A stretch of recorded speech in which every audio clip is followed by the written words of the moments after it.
BJP के हवाले से ये नेचुरली सवाल उठ रहे हैं कि पहला वो ये कह रहे हैं कि आप लोग असेंबली डिसॉल्व क्यों नहीं कर देते हैं अगर आपको अगली चुनाव चाहिए, और दूसरा ये भी सवाल उठाया जा रहा है कि क्या मुख्यमंत्री अपना आवास खाली करेंगे अगर वो पद से उतर रहे हैं तो।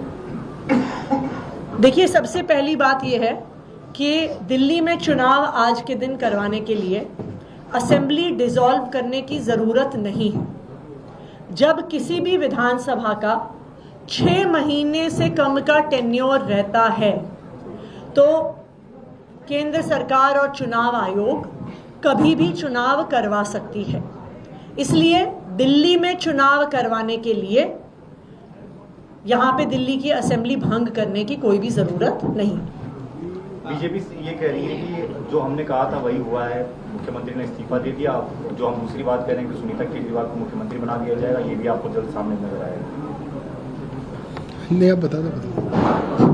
देखिए, भारतीय जनता पार्टी वाले परेशान हैं। वो एक्चुअली 2 साल से परेशान है। वो परेशान तब से हैं जब से उन्होंने आम आदमी पार्टी को तोड़ने की कोशिश करी, विधायकों को डराने धमकाने की कोशिश करी, करोड़ों रुपए की ऑफर देने की कोशिश करी, लेकिन दिल्ली की सरकार नहीं गिरा पाए।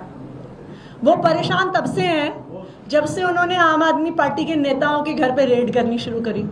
कभी घर पे रेड करी, कभी ऑफिस पे रेड करी, कभी लॉकर में रेड करी, कभी पैतृक गांव में रेड करी। अब इतनी रेड करने के बाद भी उन्हें एक चवन्नी की भी रिकवरी नहीं हुई, तो वो तब से परेशान है।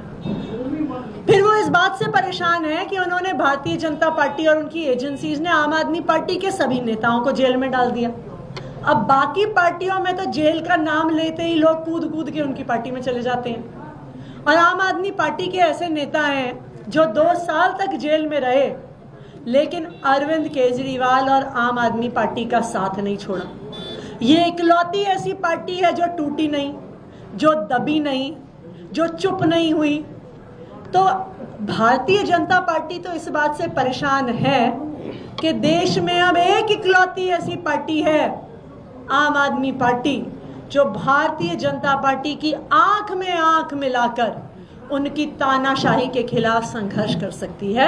इसलिए भारतीय जनता पार्टी परेशान है, कुछ ना कुछ तो कहेंगे ही। मैम, बीजेपी ने ये भी कहा है कि 2 दिन क्यों चाहिए इस्तीफा? उसका तो सिंपल सा रीजन है, आज संडे है और कल छुट्टी है ईद की, तो नेक्स्ट वर्किंग डे ट्यूसडे है, इसलिए 2 दिन का समय चाहिए। If you like this video, then like, share and subscribe to ET Now.